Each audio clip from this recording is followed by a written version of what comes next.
Talking Grit, a Detroit Lions podcast. Powered by the Monroe County Reporters. Here are your hosts, Jason Harwood and Jacob Litton. Welcome to, just one welcome this time, Jacob. Welcome to Talking Grit. I'm Jason Harwood. With me is my buddy, Jacob Litt. It is our weekly time to talk about the Lions. Before we get into all this stuff, Jacob, how are you doing?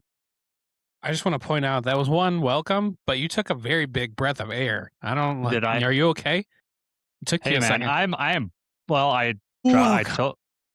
did. I'm taking a deep breath to calm myself down. My son, who's not even 15 yet, is starting driver's training.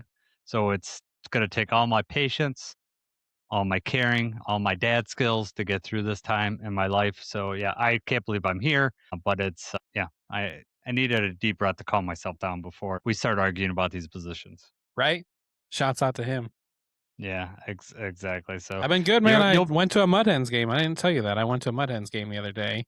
And did you? It got rained out. So, I mean, they called it in like the 8th inning, but we had left because of the impending storms. I had the kids and everything with me. You know how much I hate to leave sporting events early, but, you know, I had all of them with me. I was like, this is going to be a nightmare once it starts downpouring walking to the car. So had to cut my losses there. We left. I believe it was tied when we left. Mud Hens ended up losing. I came within like 3 feet of catching a Max Clark foul ball, though. Really? That's where awesome. We were at. It's like, okay, you know what? If a lefty comes up and hits it the right way, it's going to come this way. And I had the mitt with me, too, just waiting for it. And then sure enough, this one pops up. And I stood up and I'm waiting. I'm like, it's coming pretty close. And it hit the upper deck. So, you know, we're down. It hits the upper deck. Sometimes they don't catch it and it comes bouncing up. Yeah. It bounced, land the row in front of me, the seat over. Man, And then it was like, man, if I thought about it, I was like, I should have dove. Should have just dove on the people. Yeah, that'd be cool too, especially come from Max Clark, future Tiger there. Right? That'd be awesome. Hopefully. We'll see. Yeah, I got tickets. I just bought tickets for a Mud Hens game. So hopefully, it's in July. So I don't know if Max will be on the team at that point. He might be up on the big league team by that. We'll see how things are breaking down here. Can't be much worse than it is. Yeah. So Jacob and I are starting a series right now that we're both pretty excited about. We're going to break down each of the positions. So this week it's going to be linebackers and tight ends. Some weeks we're going to break down 2 positions. Some weeks it'll be 1. Kind of just depends on what Lions news is going on and how big the position is that we're going to break them down. So what we hope to gain through this is a better understanding of both this year's outlook on the position and then future years' outlook for the Lions. Along with that, we're going to look at the same position groups for each of our NFC North division foes so that we got to see where they're at. At the end of this, Jacob and I are going to rank where we think the Lions are in compared to we're going to rank the whole NFC North in each position. After that, a fun little discussion is our 3 favorite all-time Lions from positions. Now it's like your favorite Lion, so it doesn't have to be like the best Lion. And it's I don't know about you, Jacob, but I'm only looking at people that I've watched while I watch the Lions. So like if it's same someone before, they're probably not going to make my list. So when we get to tight end, we have Charlie Sanders, not going to make my list because that was before my time, right? So even though he's an all-time great with the Lion, just not going to happen. Was that before your time? It was. That's debatable. When did he play? Yeah. There is a time before my time. Yeah. So and then we're going to do our top 5 NFL players at the position, and then our GOAT, our greatest of all time at the position, not just Lion, just like in the NFL. And some of those, I think that could be a combination of what we've seen and maybe just some highlights in history. I'm not sure how Jacob took the assignment, but we'll figure out when we get there. Yeah, we'll figure out, and we're gonna kind of play this by ear. We don't know how long this is gonna run, and we might change this up. If there's something that you really like, let us know in the comments. If there's something that we need to add, like we overlook something, we want to know that too. I'm hoping that at the end of this, that everyone's got a really good feeling of what the overall outlook for each of these positions by the end of this, like our whole team, but like also inside the division. We used to do like one show where we would break down the division opponents. But we thought we would break it down by position, and then by the end of this series, you're going to have a better idea of what the other team has in store. So at least that's what we're hoping. Before we get to that, really quickly, OTAs are coming up. So they have them for the next. It starts tomorrow. So if you guys listen to this, the day it comes out on the podcast feed, it'll be today, the 27th. So we got like 3 practices, 27th, 28th, 29th. And for the next 3 weeks, there'll be 3 practices. Now the beat writers get access to 1 per week. So they don't get to see all 3 practices, not like training camp where they get to see all the practices, but they will get to see that. So we're gonna have, some actual feedback of what they're seeing, what players are out there, all that stuff. That'll be the first time this season that we're gonna have that. So my question to you, Jacob, is what are you hoping to hear from the beat writers, or what are you hoping to hear reported from practices? With OTAs, I don't think there's not really too much information that's going to come out that's going to blow your mind or be anything like positive or negative. For me, though, I think it would just be, I just want to know who participated. I want to know who's in the building, the players that are injured, are they there?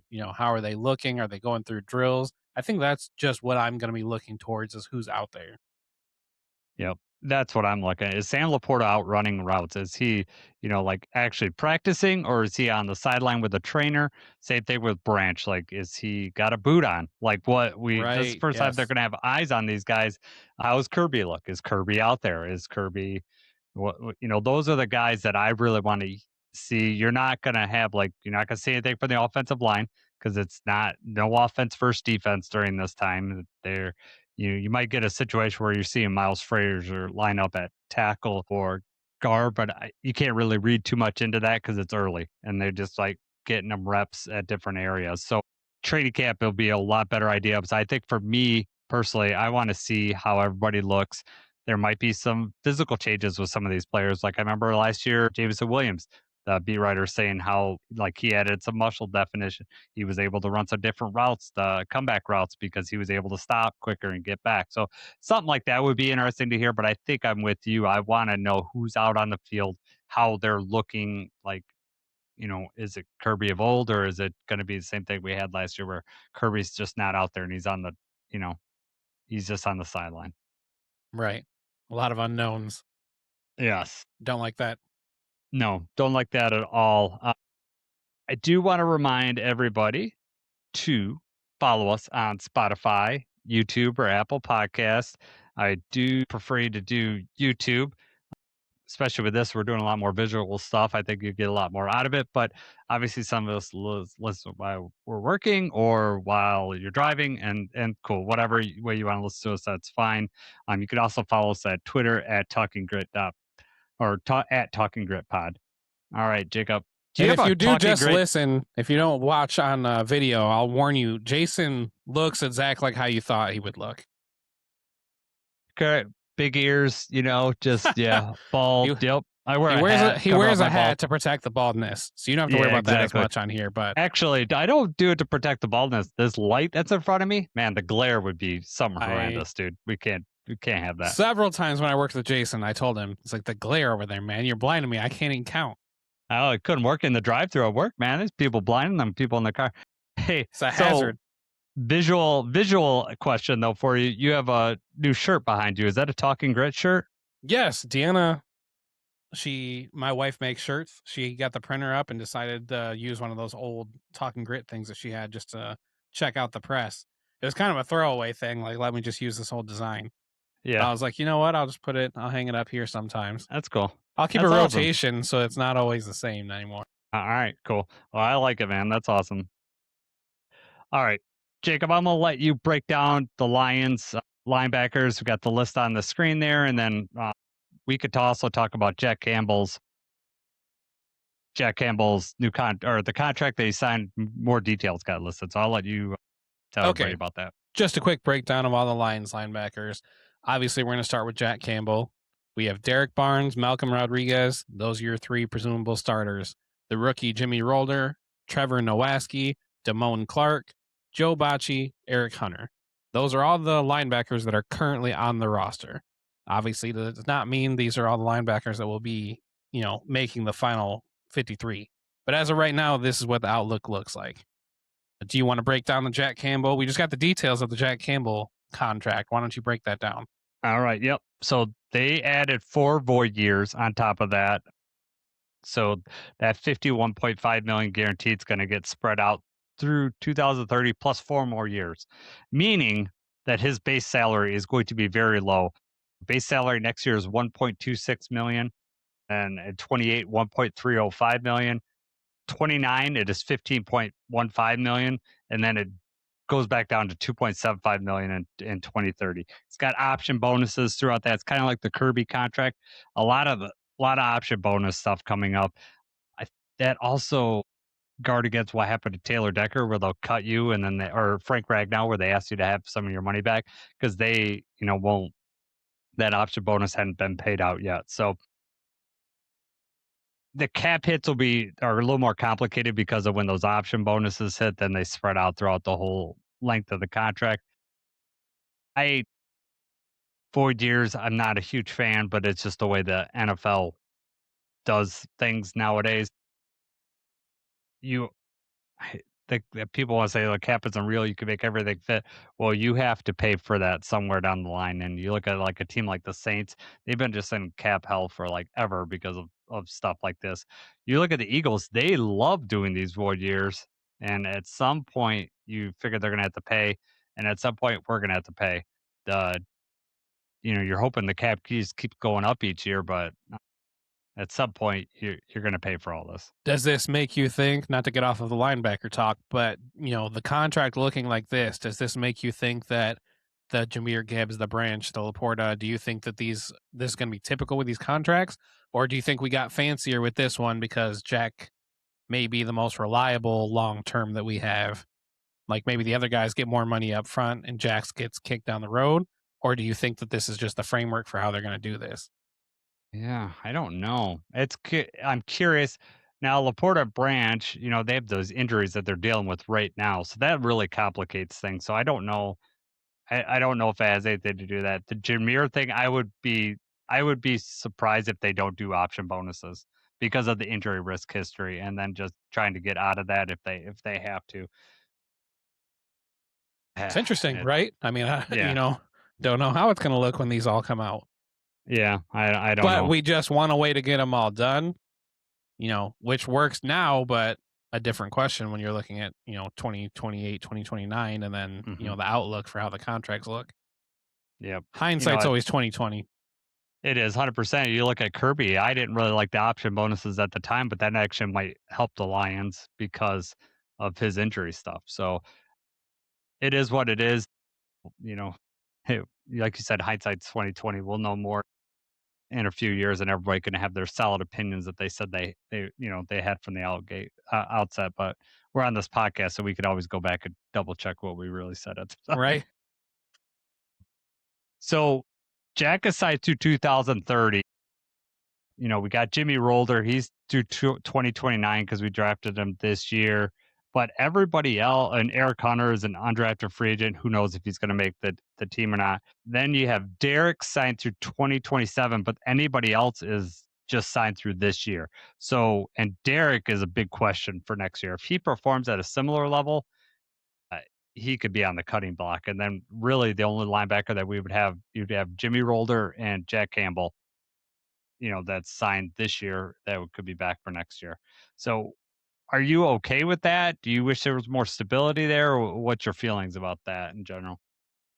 I mean, you want the best player to play, right? You're trying to build the best roster that you have. And if Derek Barnes is not cutting it and you have to take that look of, is he worth what we're about to pay him, or do we cut our losses? I mean, that stinks if that's the situation, but I mean, I think you'd have to be okay with that. Malcolm Rodriguez, you also could sign, depending on how he plays, you could sign Rodrigo again. I'm sure Rodrigo wants to be here. It's not like he's going to be breaking records for a contract. Eric Hunter, I mean, that undrafted free agent that we got, who knows what's going to happen with that, but there is potential that Jack Campbell and Rolder are the only ones in this room this time next year. Yep, exactly. I mean, you got Nowaski, who could, is the difference between Derek Barnes and Nowaski, money wise, that you're going to get between them, is that worth it, right? To hold on to Derek Barnes, or do you cut Derek, or do you ask him to take a pay cut next year if he doesn't perform up to what what his contract states? So I should have put on there, Jacob. What will I know if we cut him next year? We get 3.8 million in dead. We'll only have 3.8 million in dead cap. What is he signed for? Let's see. While you're looking that up, Jack Campbell, as far as like PFF grades, second, and then Derek Barnes, who you're looking up, was 43rd out of 88 linebackers, so pretty much right in the middle. What was his contract? You got it up yet? I was trying to look to see exactly what the savings are going to be. But I mean, it looks like the dead cap is still going to be significant enough that savings are not really going to be great. You're looking at like $500,000 that we would save. Okay. His cap hit, well, his dead cap would be 2.5 million.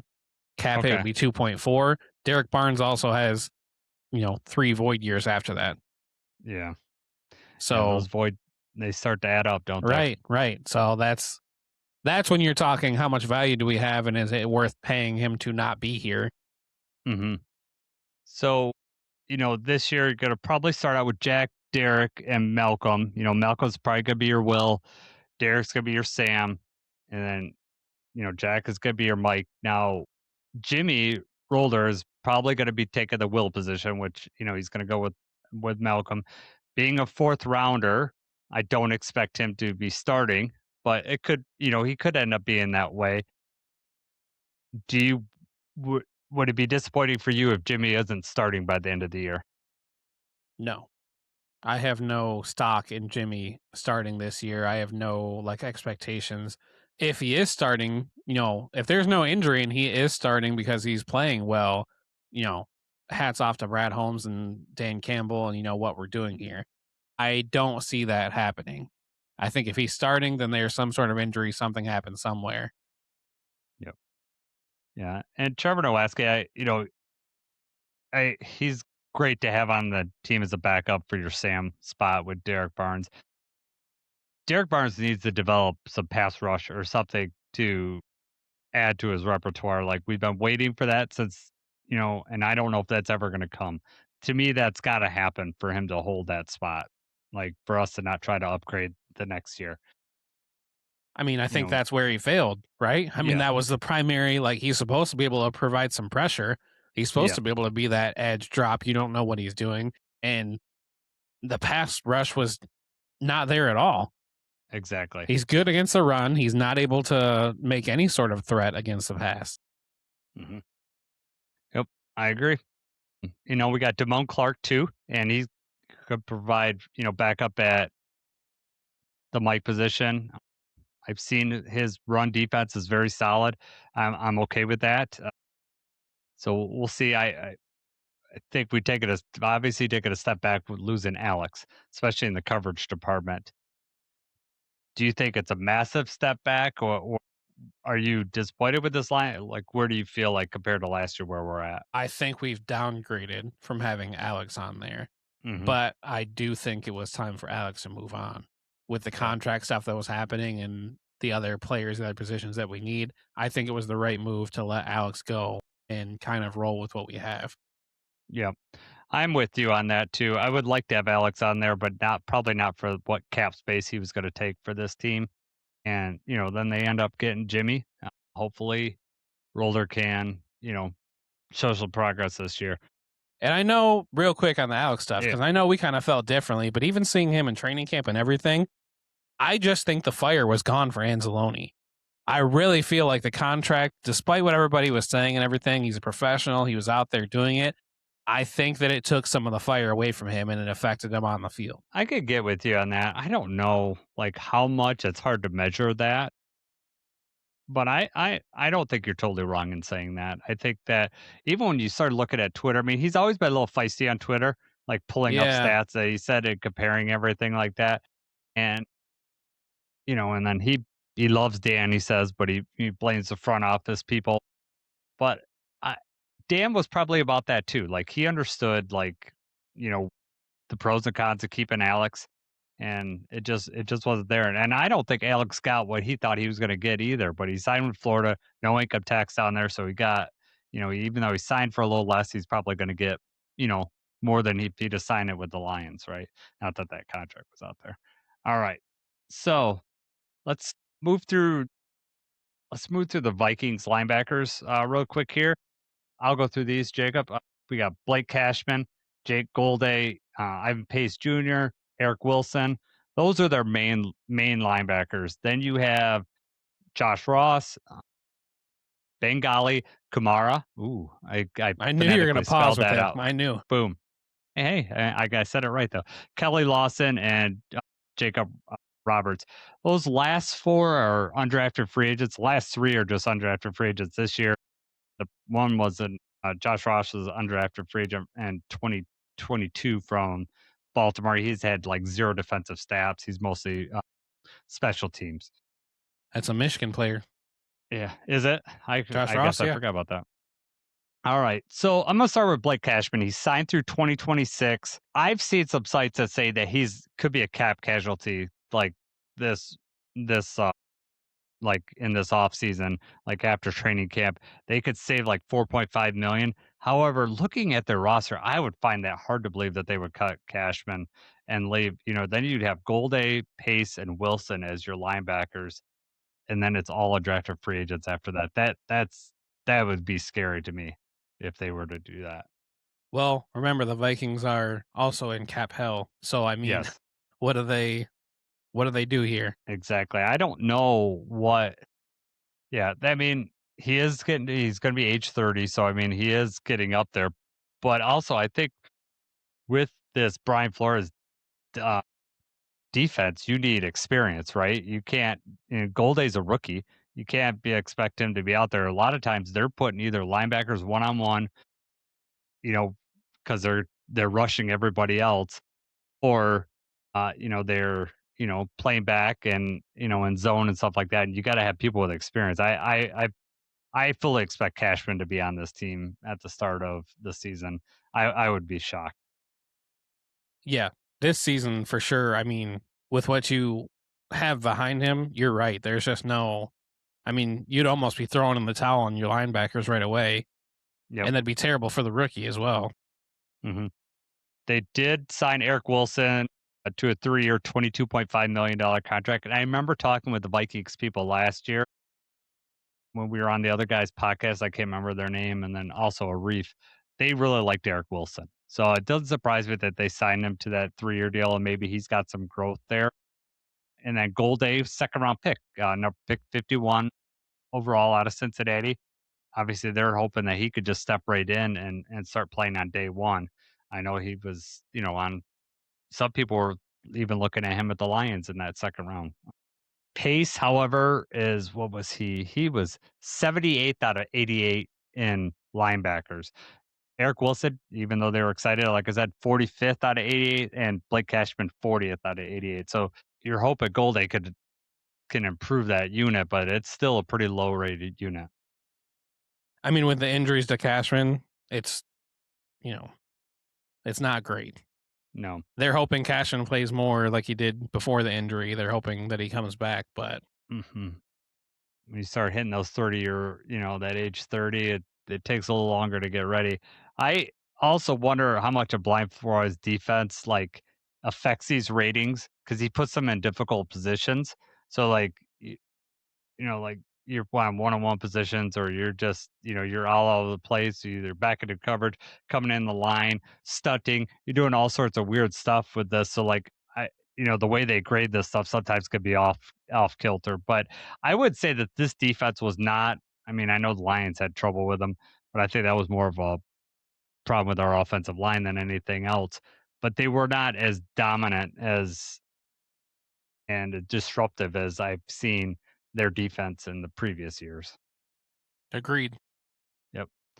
All right. Anything else on the Vikings linebackers before we move on? All right. I'll let you do the Bears, Jacob. The Bears. All right. The Bears have a ton of linebackers signed currently. So we're just going to start from the top. Devin Bush, obviously the high-profile free agent signing that they have. TJ Edwards, Noah Sewell, Keyshawn. Isn't that Keyshawn Elliott? Is that a typo there? Is there an extra I T think in his that's it. name? Yeah, I think so. Elatot. Tried to screw you up. Keyshawn Elatot. Balake. Sorry. Dominique Hampton, Ruben Hippolyte, DeMarco Jackson, Wayne Matthews III, John Radigan, Jack Sanborn, and Nephi Sewell. Those are all the linebackers currently on the Bears roster. A ton of them. Yes. And at least half of them will not be there when the season starts. Exactly. See, the Bears want to be so much like the Lions. They just keep getting Sewells on their team. They're like, yeah, right. Add all the Sewells. They're just trying to strike gold, right? Yeah. We have the best one, though, by For far. sure. There's no debate there. But, I mean, Devin Bush, that's the high-profile one, right? 3-year, $30 million contract. You know, had a really good year in Cleveland last year. He signed through 2028. TJ Edwards signed through 2027. DeMarco Jackson would be your other starter there, and he's also signed through 2027. So those are the top 3 linebackers, presumably, that the Bears have right now. Yeah. Now, Devin Bush was rated, I was surprised when I went to PFF, fourth best linebacker out of 88. But I have my thoughts of why he was the 4th best linebacker. Everybody does. What? Let's hear what your... Well, I mean... Did it have something to do with who else was around him? Yeah, I would say that, their defensive coordinator, and who else was in front of him. You're taking a lot of tension away. Nothing against Devin Bush. You and I both saw him at Michigan. We know what type of player he can be.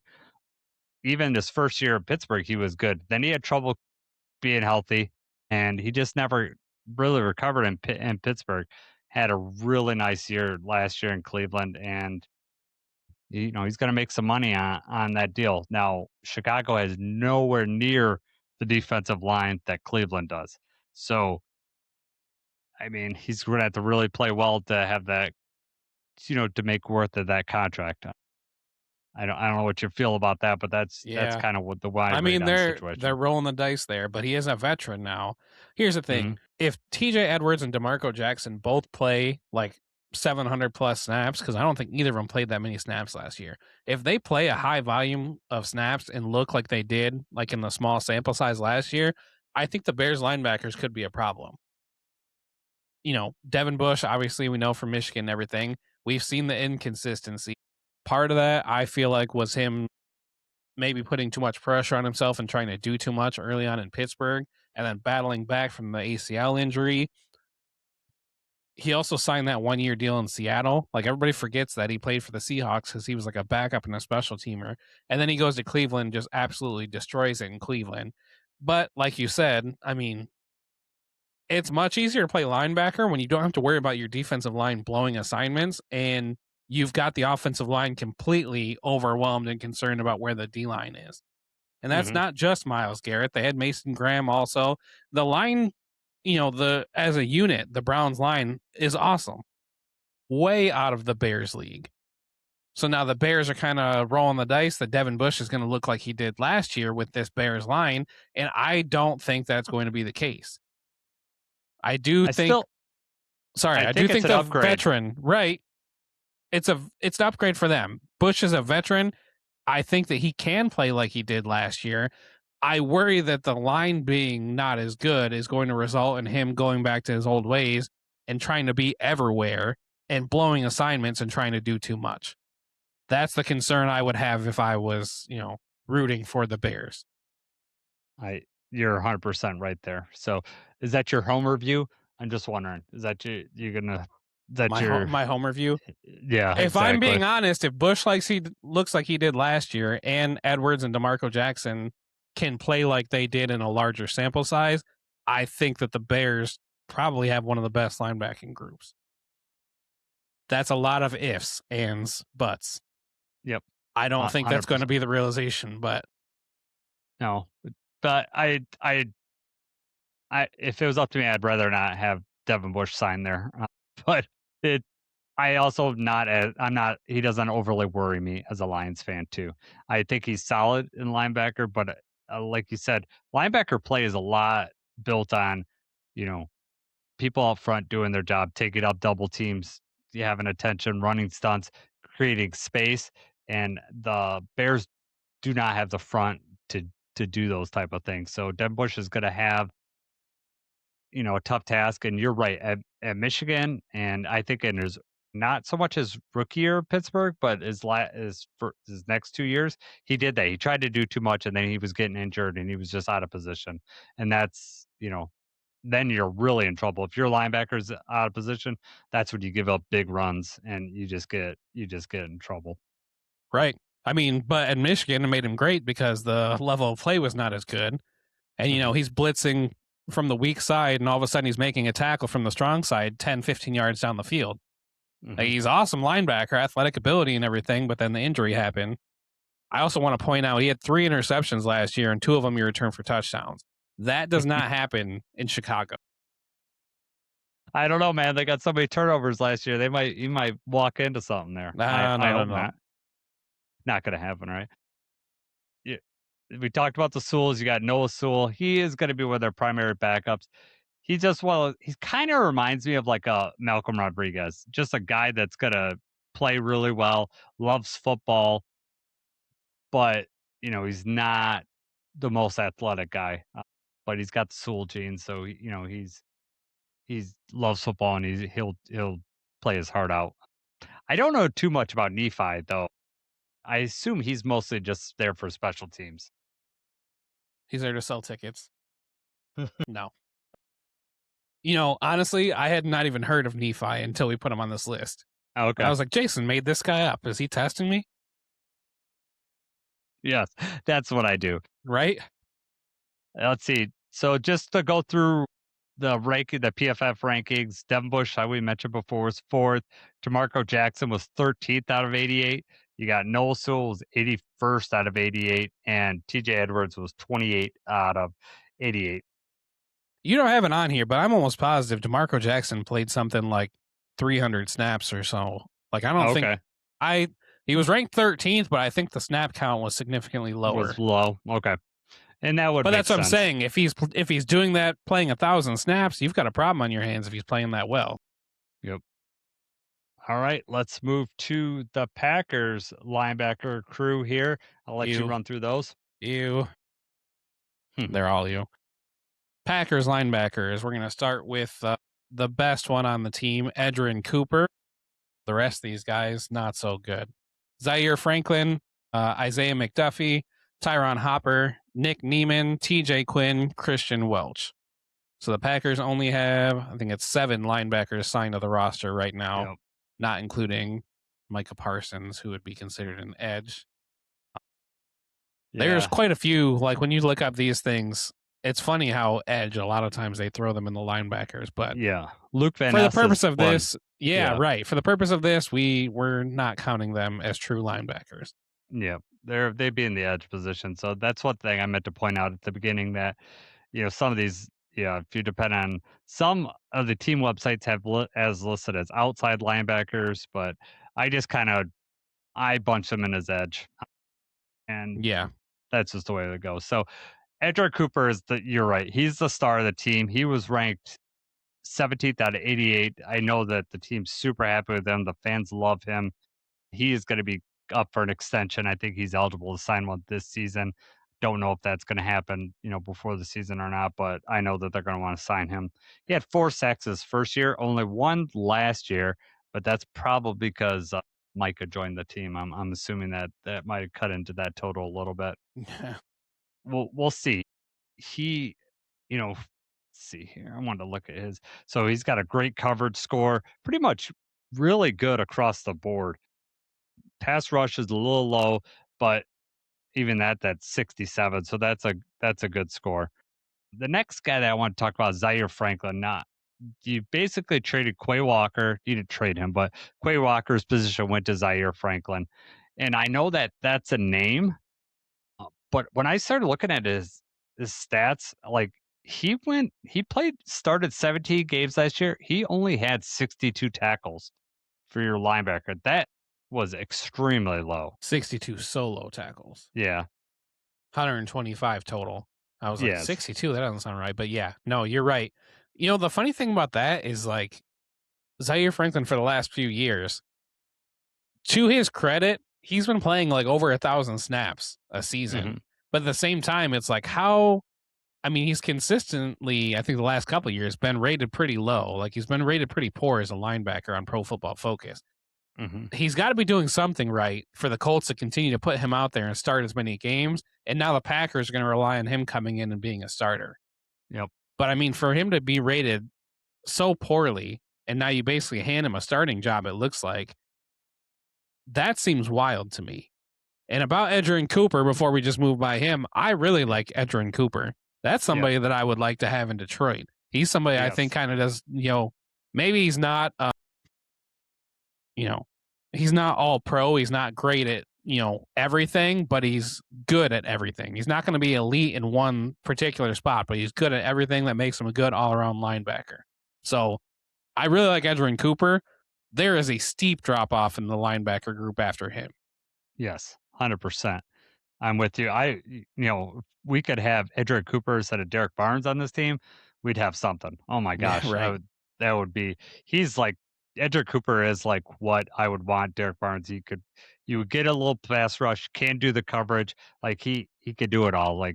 And you still have Jack there. I mean, that would be a heck of a linebacking group. So I fully expect the Packers not to let him out the door. That they're gonna want to sign him, especially as you said, the linebacking depth behind him is not very good. You got Isaiah McDuffie's their other linebacker that's going to start 37th on PFF's list. Just couldn't average across the board. Can't really cover that well. Has a little bit of pass rush, but yeah, he's just he's not going to scare you out there. So. And then the rest of the guys are like Tyron Hopper started 2 games for them last year. Christian Welch only started 1 game for Baltimore last year, 22 over his career. Nick Neiman has only started 3 games in his whole career, not since 2023. And then the last guy's an undrafted free agent. The linebacking core with Green Bay is very, very thin. All right. So, do you want to talk about this chart that you put on there about the average PFF grades and stuff like that? I think that's pretty good information. I just have a comparison just to try to show. I mean, as far as average age goes, all 4 Lions, Vikings, Packers, Bears were all pretty similar, all hovering around like 25 years old. Experience, all pretty similar. The difference that you have is in the average Pro Football Focus grade. So the Lions' average grade is 76.2. That's only amongst 2 players that played the minimum. And then the Vikings, 62.8, also on 2 players. The Packers, 59.9. And then the Bears, 66.5. And that's just taking the average out of the players that were eligible that met that minimum snap count. But then the more interesting thing for me, at least, is that the total contracts average annual value, the Lions, with that Jack Campbell deal, we're number 1 with $40.3 million tied up for the linebacker contracts. That's in terms of average annual value. Number 2, the Bears, 30.7, and that likely is because of the Devin Bush deal. Then you've got the Vikings with 28.2, the Packers 25.5. So we've almost doubled how much the Packers have invested in their linebacking groups. Yep. All right, and maybe that's going to show up in our rankings, which we're going to do next. You want to do yours, NFC? You want to rank these units, or you want me to go first? Let me go first because I do not have the visuals with mine, and you do. Right. So I'll let you do the visuals after. So my number 4 linebacking group in the NFC North, I actually put the Vikings at 4. Okay. So the Vikings at 4, I just put, I said before, Cashman battled injuries. I don't think their linebacker unit plays particularly well together. They dropped off after Van Ginkel left. Grenard is gone now also. The defense, the Vikings in general are going to look different, but the defense in particular is going to look different. And I just feel like if they're going into the season with Cashman, Ivan Pace, and Eric Wilson as the starters, I think they're going to struggle. That being said, the linebacker, Golday, like if he's starting right from the beginning, if he shows out, that was somebody that I thought the Lions could go after too in the draft. So, I mean, if he shows out, they could do okay. But right now I've got the Vikings at 4. Number 3 for me was the Packers. And I really just put them above the Vikings just because of the Edgerrin Cooper thing. We've already talked about it. Everybody else, not very well. Number 2, I've got the Bears. And that was just, like I said, if Devin Bush plays like he did last year, if Edwards and DeMarco Jackson, I think that they could surpass us if they're all playing up to their potential. I just don't at this point in time. If I'm betting, I would say none of them look as good as they did last year. And then number 1, I have the Lions. So you can call this one the homer pick or whatever you want to say, but I don't think that there's no debate that Jack Campbell is the best linebacker in the North, right? Any other fan that wants to get on here and try to debate that their linebacker is better, you're wrong. There's just not a true debate. He's the best linebacker in the North. Not being a homer, that's just being realistic. Outside of Jack Campbell, Barnes and Malcolm, I think, are serviceable linebackers. I hope that they complement each other well with Anzalone gone. But I think just solely having Jack Campbell on our team makes us have the best unit. Okay. All right. And I'm interested to hear what you got here. Let's see. Mine's the same exact list as you, my friend. So I don't want to reiterate everything that you just said, but Edgerrin Cooper is the difference maker as far as putting the Packers above the Vikings. Now, Goldie could be a difference maker if, like you said, he shows out, then they might move him up. I think having Bush and TJ Edwards puts the Bears clearly above the Packers and the Vikings. I don't really think there's anybody else in their linebacking crew that I'm really overly worried about. And we'll see how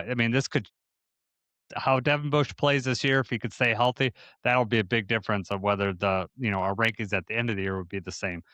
But a lot of times, as far as the Lions being number 1, you have the most talented player at this position in this division. Now, PFF has Devin Bush only 2 spots behind Jack Campbell. I say that Jack Campbell, if you watch him play, he has the incredible football IQ. He just happens to be where the ball is, will cause fumbles. Now, I know Devin Bush got the interceptions, and that's the development I want to see for Jack Campbell this year, is to be able to get his first interception and to be able to play a little, just get in coverage a little bit. But what he lacks interceptions, he will punch the ball out. And he is so good at that. Like that peanut punch that he has, I don't even want to call it a peanut punch because it's like a wallop. Like he just comes right in there. He's got, incredible talent doing that. So that's why the Lions are number 1 and my pick. Now, I would say Derek Barnes is serviceable. Malcolm Rodriguez is serviceable. But there's no one else. Even the depth on these other teams are not going to match any of that, and no one could come close to Jack Campbell. So that's why I have them ranked the way they have here. All right, Jacob. I'm going to go over my favorite Lions here. All right. So my 3 favorite Lions linebackers are Chris Spielman, my all-time favorite Lion. If you're looking on YouTube right now, I found an awesome picture of him bleeding down his face, which is an ultimate representation of Chris Spielman, laying it all on the line. Steven Tulloch, I loved watching him play. He was everywhere. He was exactly what you want a linebacker to be.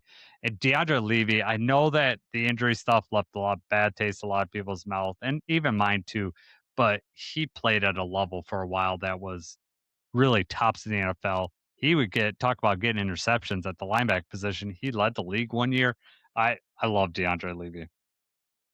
So those are my 3 favorite all-time Lions at the linebacker position. Where are you at, Jacob? That's a good list. I could have guessed your list also, though. Yeah, that's okay. Let's see here. Do you have visuals for this one? I do have visuals for here. All right, I'll stop sharing and you could put yours up. See, looks a little better, right? I got it. All right. Oh, you got bubbles on there. You got 3 different logos. All right. I got a mixture of the different logos here. All right. I know. And I don't have them all on the same slide for dramatic effect. Okay. So I have an honorable mention here, and that's Boss Bailey. And I just really liked Boss Bailey. I was excited when he came out of college when we drafted him. I thought that was awesome. He had a few decent years, nothing too crazy. Number 3 on my list, I have Tahir Whitehead. You like Whitehead, all right. I liked Whitehead. Now, he took over when Tulloch got injured, and he played very well. But that was only like for 1 year. Tulloch came back. Tulloch took his spot back. Whitehead never played, quite the same. And I think he went to like the Raiders afterward and everything and didn't do as well. But that was somebody that I liked on the Lions. Next up, I have DeAndre Levy. Yes.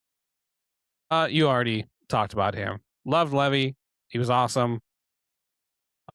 Big part of when we made the playoffs and everything. Obviously, the injury, now we can kind of look past it, but Stephen Tulloch. When I saw them on there, I was like, okay, here we go. But I kind of knew when I made this list that we might have similar tastes here. Tight ends, I feel like we will go different, but the linebackers. All right. Yeah. So those are the top three, my favorite three Lions linebackers. All right. I love it. Yeah, Tulloch was awesome. I didn't like, he was the one that was injured, right? And he injured himself during the celebration. Aaron Rodgers. Yeah. Yeah. But then Whitehead came in, and Whitehead actually did pretty well. All right. We're doing the top 5 current linebackers in the NFL. Do you want to go, or do you want me to go first? I'll go first for this one. Hey, I'll go ahead. All right. Top 5 current linebackers. Can you see the screen? Yep, we got it. Number 5, I have Demario Davis of the Jets. So, played for the Saints for a while. He's got the one sleeve thing going on. I like what he does as a linebacker. Number 4, Azeez Al-Shaair from the Texans. Dude just plays rough, all over the field. Devastating hits. I like the way he plays also. Number 3, Roquan Smith. Happy that he's not in Chicago. He's in Baltimore. I just like that style of linebacker play. Number 2, Jack Campbell. You can call this one a homer pick or whatever you want to call it, but I mean, this is my honest ranking here. I think he all-pro. He's played up towards the top. My number 1 linebacker, though, is Fred Warner from the 49ers. I think he's just the epitome of what you want a linebacker to be. I like it. All right. I am going to go with mine, and some of our lists duplicate, which does not surprise me at all, but my number 5 pick does not. I went with Nick Bolton for the Chiefs. Good linebacker in the Steve Spagnuolo defense. The linebackers are asked to do a lot, and he is, just a top guy on that team. Number 4, Roquan Smith. Like you said, I'm glad he's not on the Bears. He gives me nightmares when we play the Ravens because he's all over the place and didn't do too much last year versus us, but that previous year wrecked our whole game plan. Like, just gave jerk off fits. Number 3, Zach Bond, been one of the highest PFF ranked in the last couple of years with the Eagles. Just solid linebacker play. It also helps that they're solid up front with the Eagles, and that helps your linebacker, as we talked with Devin Bush. Number 2, Jack Campbell, all pro. What else? We've already talked about him enough. Just glad he's on our team. He fits this mold of that Chris Spielman laid out for middle linebackers with the Lions. And number 1, no surprise, Fred Warner. His football instincts, his just being in the right place at the right time, affecting the defense, are affecting the offense in a way that you got a game plan around him. He's amazing now. He comes off the injury last year. We'll see how he comes back this year. But as of right now, he is my number 1 linebacker in the NFL. Solid list. All right. I will go with my GOAT linebacker is, I don't know if you went with this one because it's a little bit before your time, but Lawrence Taylor is like kind of defined that edge position. Really, like before they had that. I mean, it's kind of almost cheating putting him in there. Ray Lewis would have been my guy if you wouldn't allow me to have Lawrence Taylor. I would have went with Ray Lewis just because you talk about fire or whatever. But Lawrence Taylor, you need to know where he was on the field. He could wreck a whole game plan, and if you had Tecmo Super Bowl, he'd block every extra point. So maybe that's why he's on my list. Tecmo Super Bowl. Yeah, that's right. Nice. It's a sweet game. All right, Jacob.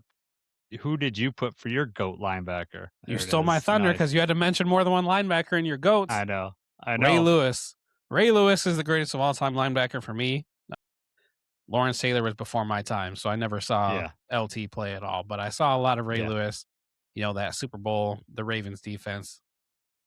Just the intensity of him even coming out on the field. You had to know where he was at all times. Awesome, using him to play in Madden. So that's my GOAT. I like it. He was amazing. Ray Lewis is just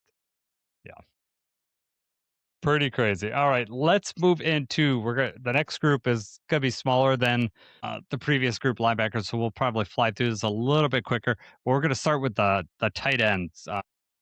Jacob, why don't you talk about? I'll get the screen up here. Why don't you talk about the Lions tight ends? All right, Lions tight end group currently stands as Sam Laporta, Brock Wright, Tyler Conklin, Thomas Gordon, Zach Horton, and Miles Kitselman. A little bit different than the group we rolled with last year. And also, when you look at their contracts, most of them are only signed through this year. So, not unlike the linebackers, this could look way different this time next year. Although we hope Laporta's locked in long term sooner rather than later. Yeah, we're hoping that Laporta gets the contract. I don't know if that's going to come for the season, though, man. I just don't know. We'll see if he's out there in training camp. Yep. Brock Wright is, this is his last year, definitely. And Tyler Conklin, which I'm happy that we got Tyler Conklin. I think he can add depth to this team, especially when we don't know what's going to go on with Laporta. I do like that we signed Conklin, but we don't have a lot of depth this year. And I was kind of surprised that we didn't address this in the draft, or other than Kitselman. I don't know if I'd want to spend a high draft pick on a tight end, and this tight end group in this draft wasn't deep, so maybe that's why we didn't do it. But the tight ends are important for our team, so I'm kind of surprised that we're not, have a little more depth here. Yep, I agree, especially with how it went last year. Yep. So Sam Laporta, one of the top tight ends in this league, was ranked 5th in, last year on PFF. Brock Wright was towards the bottom at 71st. No one else was ranked on this team. We'll see how Laporta looks, but if Laporta is healthy, then our tight ends look good. If he's not healthy, we have big question marks. I mean, if I'm just going to make a bold prediction right now, I think Laporta is the only one that's still here this time next year. You think so? And I would be okay with that. Yeah, I could see Conklin carving out a role and maybe just signing another 1-year deal. Maybe Brock Wright, but I don't know. I think if you're Conklin, though, is that what you're trying to do here? Are you trying to show enough that you get a decent contract somewhere else? Yeah, well, I mean, you do. I mean, yes, of course, he wants a bigger contract. He's from Michigan, though, so depending on the situation, I could see a situation where he's back. Right. All right. Vikings tight ends. Obviously, start with T.J. Hockenson, former Lion. Huge cap hit this year. We'll get into that. You got Gavin Bartholomew, Josh Oliver, Max Bredesen, Bryson Nesbitt, and Ben Urasic. So TJ Hawkinson's obviously their starter, $15.6 million cap hit. I know that they redid the deal last year, but they kind of rolled over some of the cap hit into this year, which is a team that's struggling with cap space. I struggle to see why you're paying $15.6 million to TJ Hawkinson. That seems like not a great use of money there. They did draft Max Bredesen this year in the 5th round from Michigan. He was a fullback at Michigan, so I don't know what he's going to play. More of a blocking tight end. He could play that fullback position if they need to. So that'll be interesting. But any thoughts on these guys any thoughts on TJ Hockenson or the rest of the guys, Jacob? That's the irony of them drafting 2 tight ends, is that Bredesen is more of a fullback, a hybrid, but he's a blocking player. And then the other one, Gavin Bartholomew, is also a blocker. Neither of them provide much in the passing game. So you're kind of rolling with Hockenson again. You're paying him a lot of money, and you're hoping he returns to how he looked before. Obviously, he had the brutal knee injury. Has not been the same since that's happened. He's playing with a young quarterback. So, typically when you're playing with a young quarterback, the tight end's like the safety net, and you see like almost too many targets, right? And he just sits down in the zone and is very reliable. That's not happening with Hockenson. No. I don't know what's going on. But I mean, can the Vikings afford right now to cut him and roll with who they have behind him? Yeah. It's a nightmare. Yeah, they don't have any pass catching options back there. I looked at, Hockenson started 15 of 17 games last year. He only had 3 touchdowns throughout the whole season. He had 66 receptions. I was expecting more because, like you said, JJ's out there. He's gonna, TJ would be the safety valve. You go out there. I don't know if he just didn't have a good rapport with him, but Kirk Cousins was really great for TJ Hawkinson. TJ was putting up great numbers with Kurt and not so much with JJ. So, and that could be something to do with JJ. I mean, he didn't really, light the world on fire, but Kyler was feeding Trey McBride for the last couple of years. So depending on how this goes, you could see an uptick for TJ. Do you have TJ's targets in front of you? Don't. Oh yeah, he had 66 targets and 51 receptions last year. So I think I said 66 receptions, but I meant 66 targets, which is real low. So you're talking in the Kirk Cousins years, you're talking Twice. 127, 129 targets, 95 receptions, 86, and then 5 and 6 touchdowns. So you're talking, like almost double the amount of targets than what you got. And he played the same amount of games as in 2023. He just played 100 less snaps and got half as many targets. Yep. So I don't know that you can really say that that's necessarily on the quarterback. That's more of the offense is not moving the way the offense wants to move. And I don't know if that's Kevin O'Connell's unwillingness to, change up the game plan or try to work around that. The Vikings offense was just terrible. Yes. And yet somehow enough to beat us on Christmas. I'll never get over that. I know you won't. I know you won't. And the Vikings fans this year will not let us forget it either. I know how that's going to go. All right, Jacob, why don't you break down the Bears tight ends? All right, Bears tight end group. Colston Loveland really came on last year in his rookie season. He signed through 2028. You also have Cole Kmet, who was not too shabby as a starter before then. So they've got kind of a two-headed attack right now. They're both signed for several years. Behind them, Sam Roush, who they actually drafted, a third tight end, which was weird. Steven Carlson, Kadir Ismail. Oh, you're going to make me say these names. Nikola Kalinic, and then Hayden Large. I don't know about those names, but I'm guessing I nailed it perfectly. You did. You did good, man. Yes. So Bears tight ends, they've got a couple really good ones at the top. Colson Loveland, Cole Kmet, and then Sam Roush. They're adding somebody who's more of a blocker.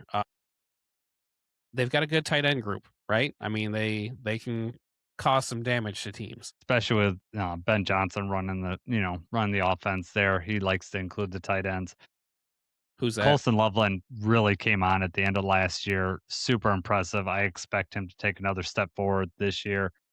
Cole Kmet is going to see a reduction just because as Colson Loveland came up, you looked at his targets were actually the last 2 years have been down. They were at a high of 90 3 years ago, but last year was 40, 48, and Colson had 92 targets. So, they obviously started looking at him a lot more, and I really noticed it in the second half of the year. They started to give him a lot more looks. And like you said, they drafted Sam Roush, so they're going to be running heavy sets. That's a Ben Johnson offense. He would do that when he was here. They want to get the running game going, protect Caleb.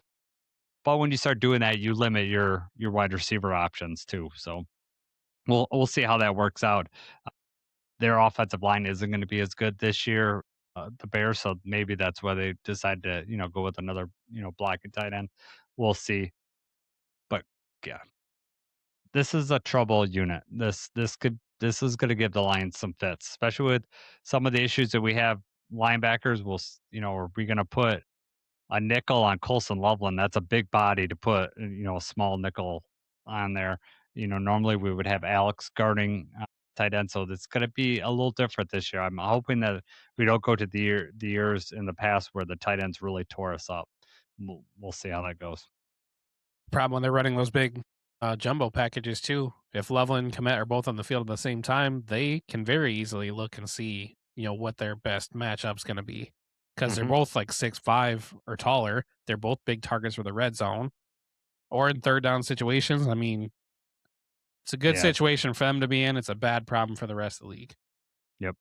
And then you get them out there in space and blocking, and you got like Burden and Odunze, and they're getting yak. So you got to watch out for that. All right, let's move on to the Packers tight end group. Start with Tucker Kraft. have Branch throw his helmet across the field again. Maybe this year we'll see if they both get back on the field after ACL injuries or Achilles and ACL injuries. Got Luke Musgrave, took over a little bit for when Tucker Kraft went down, nowhere near the receiving threat that Tucker Kraft is. Got Josh Wiley, Drake Dabney, Messiah Swinson, and RJ Maryland. A pretty thin group, especially when you're considering that Tucker Kraft is coming off an ACL injury. If he was fully healthy, then this unit would look a lot more, a lot stronger. But Tucker was hurt November 2nd of last year. So I don't know when they would expect him to be back, back playing. Uh, they used to say a year for ACLs. Now, some people could be back in 8 to 10 months. Tight ends are a bigger group and they're asked to do a lot. That's also blocking, and that might delay his return a little bit, I would think. Yes. I mean, I stand by what I said before, that I think that Tucker Kraft benefits a lot from being Jordan Love's security blanket, and from also just when these broken down plays happen, he seems to be in the right place at the right time. And maybe that's, him and Love having a good connection, and that backyard football thing kind of coming out. But he's just not somebody that I look at and be like, man, he's dangerous. Like, you've got to look out for the routes that this guy's running. You've got to look out, for the blocks that he's laying. I think he does everything okay. I just don't think he's elite. And I know that's a debate that Packers fans have, that they think he's top 5 in the league, especially now that you have this ACL injury that he's coming back from. I don't know how long it's even going to take him to get to the form that he was in before. Yeah. And you're right. When you look at the guys behind him, the drop off is very big. Yeah, I would push back a little bit on him being there. I mean, I don't ever see him as like making like these super tough athletic catches. It's just him being a smart football player and being in the right place at the right time, and Jordan Love finding him. He does that really well, and he's so aggravating playing against. He just he's gonna get that first out. He's gonna get the yards after the catch. He's gonna seem to be teams forget about him for whatever reason. And I don't like if it was my guy on my team, I'd be like, he's just so smart. He's in the right spot at the right time and does all those things. So I don't want to cut him short on that.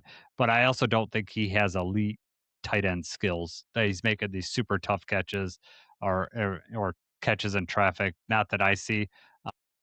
He just tends to be a guy that just could read the zone, be in the right place at the right time, which is also very important. So no discounting that. But I also don't think he's in the top 5 in this league. So do you want to rank you went first last time. You want me to go first this time with You can go ranking the first. Yep. units? Okay. So all mine are on one slide, so there's no secret here. So number 4, I went with the Vikings. TJ Hawkinson said it has huge drop off, and after that, really, you're talking undrafted free agents or rookies, not much depth there, and TJ Hawkinson's has went down further. Now, I could see an argument where you put Green Bay as last because of Tucker Kraft's injury. Depends on what he comes back.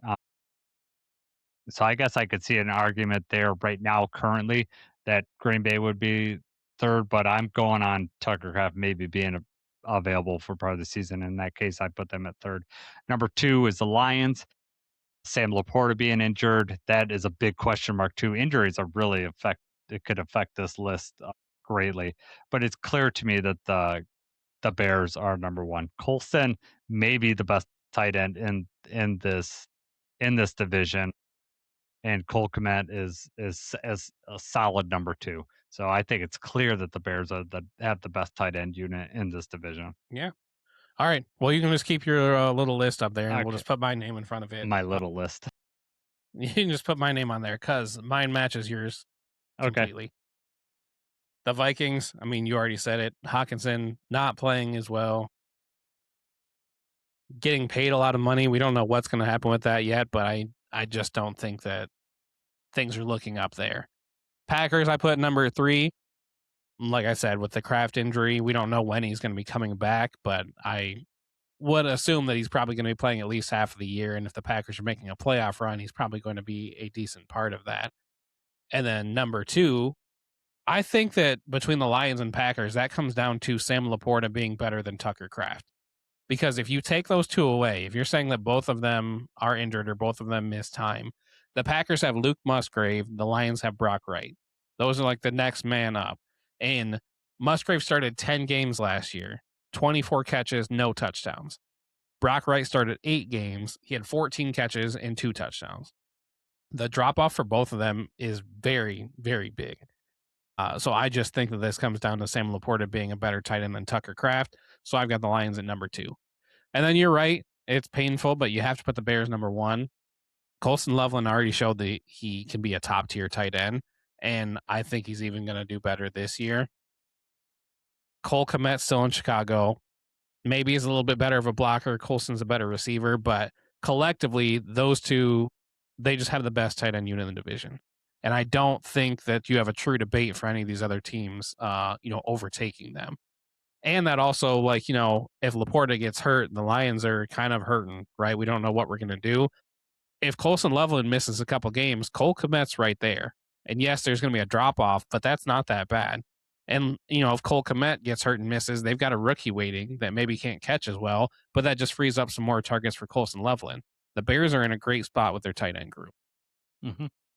Yep, they spent some resources there, that's for sure. All right. I'll go with my 3 favorite tight ends. I'm curious what yours are, because after you said mine, one of them is going to go way back. I don't even know if you've heard of him before. I But have my not. number one's Sam Laporta is the best tight end that I've seen the Lions have on their roster in my time of being a Lions fan. Number 2, Brandon Pettigrew. Not the greatest Lion, but he's had 2 pivotal games that I could think of for the line. That Cleveland Browns game where he caught that pass from Stafford to win that game. I mean, that's probably why he's on my list. He was a solid option. I don't think he ever lived up to the first round draft pick that he had. I think he was picked 21. It was in the Stafford draft. I don't think he ever lived up to that.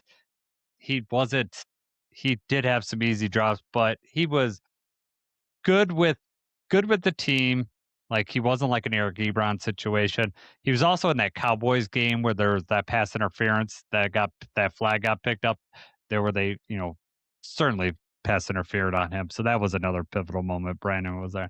David Sloan is just one of those guys that just try hard. I remember in my early days of fantasy football, he wouldn't be my starter, but if I was on a bye week with someone, I would always pick up David Sloan, and he would get he gave me a touchdown every once in a while. I just like that guy. Just like, that body type just looks like an old school tight end.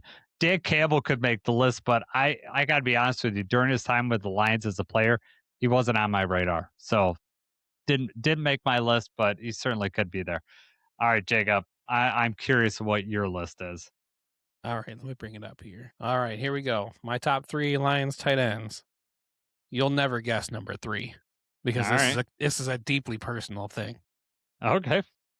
Hey, I love it. That's awesome. So my third tight end I have on the list is Marcus Pollard. I think Pollard was with the Lions for 1 year. He could have been for more than that, but I believe this was Joey Harrington throwing to Marcus Pollard. This was like Madden 05, 06 or something like that. And that's solely just because of the Madden game. He was a target on there. I want to say it was like Charles Rogers, Mike Williams were the other receivers that were on there. So Marcus Pollard, I have a personal connection there, and it's through the magic of Madden, not even what he did on the field. Mm-hmm. Number 2, Brandon Pettigrew. Exactly for the reason that you mentioned. I remember the Cleveland game. He was a first-round draft pick. Wasn't ever what we wanted him to be. He had the injuries that kind of derailed his career and ended it. I don't think he even played for another team, right? Like, he got hurt. We had to cut him, and that was that. But yes, Pettigrew, some iconic moments in Detroit. Number 1, Sam Laporta. Yeah. And I mean, it's, he's only a couple of years into his career, but I think he's already set the record for tight end, receptions, touchdowns. What he's already done, I think, surpasses any other tight end that we've had, with the exception of Charlie Sanders, who you mentioned, who is not somebody that I, ever saw play either. Yeah. Do you think that TJ Hockenson would have made this if he didn't go to the Vikings? Like, would he have been in your top 3? He had the trajectory. I think he was getting there. But then it became, when that became evident that we weren't going to pay him, we were going to have to move on from him. Then they trade him to the Vikings. Then you kind of feel sore about it for a little bit. And then, now Yeah. he's one of them. Yeah, and then he goes there and says, "I finally get a chance to win." Yeah, that didn't rub me the wrong way. Yeah, right. And now thanks. Now you're dead to me. Yeah, exactly. Going inside the division really hurt him leaving us. Like, if he went outside the division and didn't say those things, I think that he might have had a different outlook. Sam Laporta just adds the blocking element that TJ Hockenson didn't add, and he's better at yak than TJ Hockenson, at least in my opinion. But TJ's in no shape or form was a bad tight end for us. I mean, he was a solid player. It just, like I said, him leaving hurt. All right, we're gonna go top 5 current tight ends. Do you want to go first, or you want me to go first? Hey, you already got it up. You keep I got roll it up. with it. Okay. All right, I'm going to start with in the NFL current top 5. I have Sam Laporta just barely making my top 5. I don't want to ruin the rest of them, but I could make an argument that he could be out of there, especially with the injury. But I think if he's healthy, if you consider everything blocking, catching, yards after catch, red zone threat, I think that he is a top 5 tight end in this league. This hurts me, but going into this year, I think Colson Loveland can pass Sam Laporta. He, as far as a receiving tight end, he actually surprising is he was the number 3 tight end on PFF last year, Colson Loveland, and I think he's going to be better this year. That hurts me, but I mean, as a Michigan fan, I'm happy about it. But as inside the division, this is what I fear happened when they made him a first round pick and he went to Chicago. Right. Our worst nightmares were realized as soon as that pick was made. We don't like the Michigan players going within the division, and that made a lot of sense. It did. Too much sense.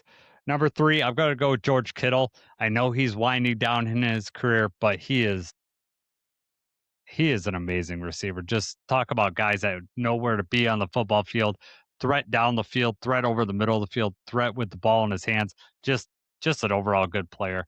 Injuries may have taken him down a notch. I know he's getting over one right now in this offseason, but we'll see how he ends up at the end of the year. But as of right now, number 3 is George Kittle. Number 2, Trey McBride out of Arizona. Very good player. Hopefully that Petzing brings some of that magic for Sam this year, and if he's healthy, could put up Trey McBride type numbers. But Trey McBride's been last year he was great, and he's been getting better each year. My number 1 is Brock Bowers. That dude makes some crazy catches. Like the body control this guy has, he is. If he gets any, him and Mendoza could be dangerous if Mendoza starts this year, but we know what Kirk Cousins could do with a good tight end. So he could really put up some big numbers in fantasy football this year. Clearly going to be the number 1 tight end, I think, to get this year. So I think Brock Bowers is he is a freak. Drafting 2 tight ends back to back in first round is weird for the Raiders, but they made the right decision with Brock Bowers. Yeah, I think it was one of those where they were just like best player available, and they were like, we can't pass on this guy. Yep. And they were right to not have.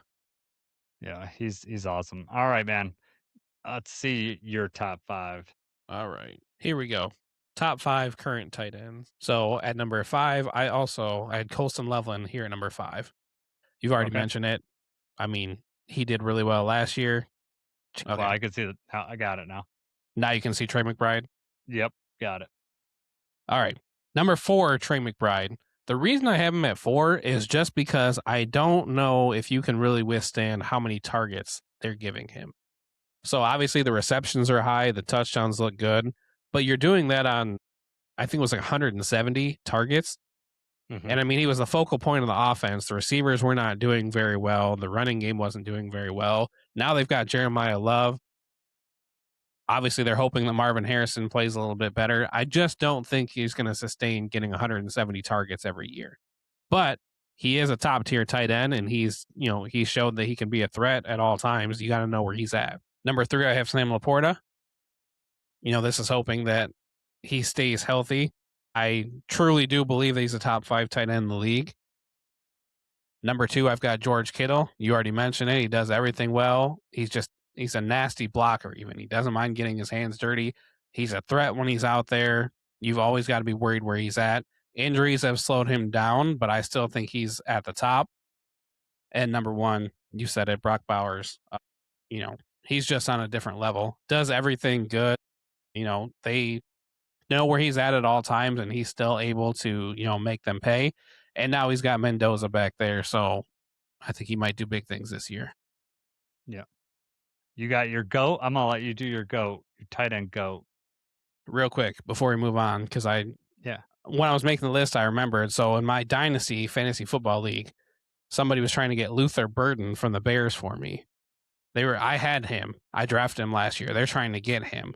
So they included draft picks, and the weakest spot on my team is tight end. So I look at his team, and he's got Brock Bowers at tight end. And, with these trades, usually you just try to introduce some things and see what they're willing to do. So I countered the trade. I was going to give him a first-round pick and Luther Burden for Brock Bowers and a second-round pick, and he accepted the trade. So I traded Luther Burden for Brock Bowers. Oh my gosh! So now my Dynasty League, I have got like a top 5 player at each position. Last year I lost in the championship, though. Man, having a good tight end. I mean, the tight end group is pretty deep offensively. There are some years where they're not. Like you really want to get one of those tight ends. I think it's pretty deep this year. But Brock Bowers, especially, they don't have a lot of receiving options, and the Raiders. So he's going to get targets.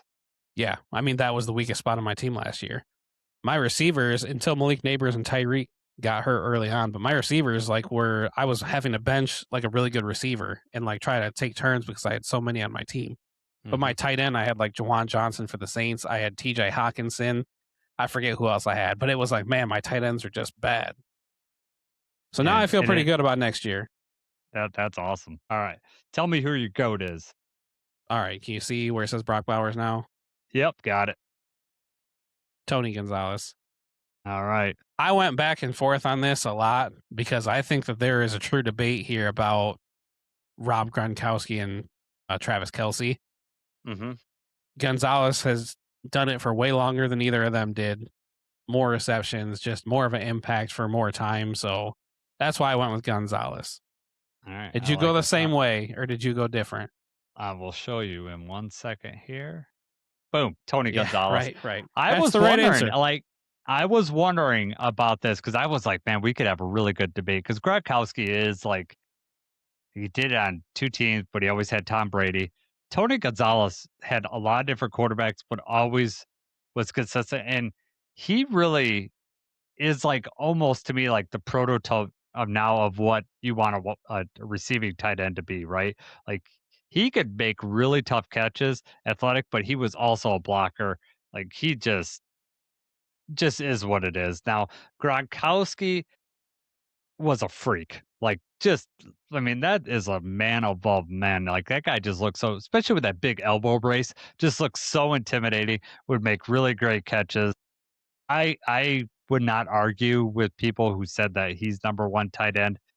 Tony Gonzalez did it for so long, multiple teams without Tom Brady, which I think helped Gronkowski greatly.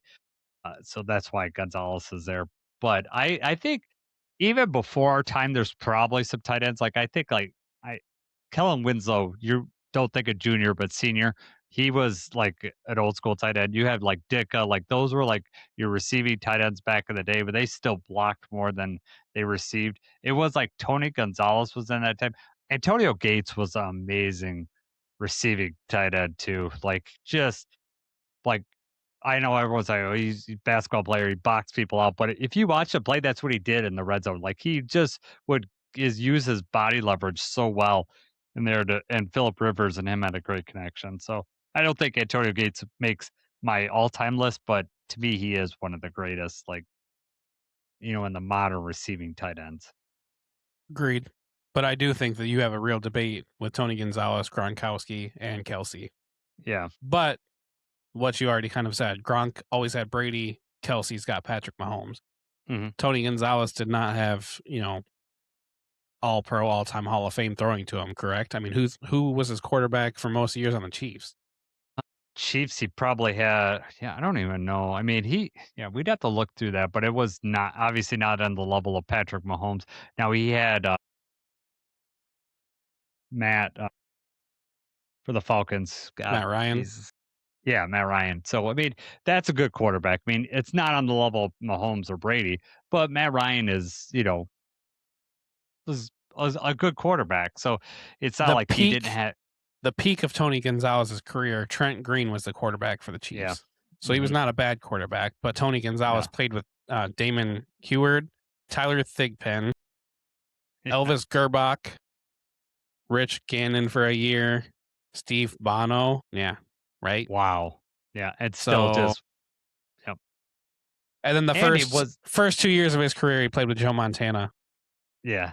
I was wondering if it was back that far, and I thought that it was, but then I was like, man, that just seems like a long time ago. And because Tony Gonzalez, would you look at him like on TV? He still looks young. Like he looks like he could go play.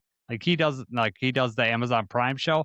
He doesn't look old to me. Like he looks like, he could go out there and give a couple snaps. I may have misspoke because he wasn't the starter, but now I can't say for sure whether he was on those squads or not. Okay. But yeah, Tony Gonzalez is up there. But Dan Pask is on here. I said that Gronk, he's voting for Gronk, but he says he understands. Right, and that's a real debate.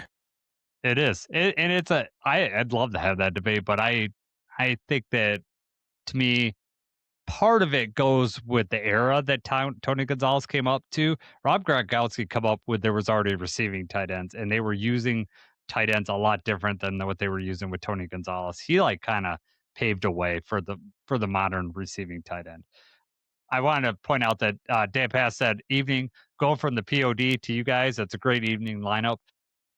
Yeah, we usually go on Tuesdays to avoid the POD guys, because of the holiday, they pushed on to our day. So me and Jeremy will fight it out. Jacob will be my tag team partner. As long as it's not Morgan, I think or Miko, I think we'll feel all right for tag team just partners. Keep trying to take us out. Yeah, we're a real threat. Yeah. No, those guys are great over there, but I don't know if each series is going to go on this long because we did the 2 position groups, but I really enjoyed what we did. I'd love to hear some feedback on it, where we went too long, where you'd like to see more in depth, and we could change this as we go on. But I feel pretty good about, the depth that we added to each position groups. How do you feel about it, Jacob? No, I liked it. I don't know. Yeah. Combining some of the longer ones is probably not going to be the move if each one's going to take roughly 45 to 50 minutes. We'll see. Dan Pass says, thanks for the great show. I'll watch that fight. Yeah. Jeremy Reisman won the beat writer, stuff, but he turned 40 this year. So now he's in my category. He's in the, the older category. And Eric, if he's in there, I think he's a little bit older than me. So we would have youth on our side with that tag team partnership, Jacob. Okay. When we do the rope-a-dope, we just run around and tire them out. I think I'd tire you out. Do you have that in you? I tag out. I tag you in. Yeah, go in there. You're the one that gets up at 4:30 in the morning and works out. So you're good. You're good to go. No, man. Tigers were up when we started the show, gave up a grand slam, and now they're losing 10-6. I'm never done with my team. I love them, but this season is not looking good. And I am not against trading Tarek Skubal at the trade deadline this year if we get the right deal. It really stinks though when summer starts and you already feel like you're out of it, and we're already kind of going through the motions here, and the team seems to be playing like they're going through the motions, and it's like the fire is gone in June. I know. Yeah, it makes for a very long summer, sports wise, especially after seeing the Pistons go down. We don't even if it'd be one thing if we got to the finals or something like that, and we could have had winning a free agency with NBA with some excitement. I mean, I'll be excited to see who the Pistons add to this roster, because they're obviously going to have to make changes to this roster to be competitive in the playoffs next year. we were robbed of a Knicks-Pistons Eastern Conference Finals. And the Cavs didn't even give it a show, man. Went down just like it wasn't even close. When they play a team that flops and plays that better than they do, they don't stand a chance. Oh my God. I'm watching clips of I did watch the Thunder Spurs game the other night. Yeah. But they SGA, like I don't it's hard to call that in the moment. I get it. Like it's hard to call that flop in the moment. And you can't use a challenge. Like you get one challenge a game. It'd be hard for you to challenge all those calls, right? There's got to be like either something after the game. Find those guys, do something. They got to change that because it is ruining basketball for me. Like it is not fun to watch that crap. I don't want to watch people at the free throw line. And I hate when they make these moves just to get the foul and then they do these weird shooting motions. Like, the picture of Harden throwing out his legs in the Pistons game to try to get a foul on Cade. Like, that's terrible. My point has always been, though, like Harden can shoot the ball. Why are you not trying to score? Why are you doing this awkward stuff trying to get the foul? And SGA has been doing the same stuff. He can make those shots, but like the one where he fell when the guy didn't even touch him, you didn't make that shot because you didn't try to make the shot. You were trying to sell to get to the free throw line. And for a brief period of time, they did find people to try to slow that down. But I think it just was happening on such a large scale that they just threw that out the window. And now this is what we're stuck with. Yeah. They need to fix that. Like SGA is like he is blatantly like throwing people off. Like he'll like put his whole elbow and arm and shove people off and then do a step back jumper.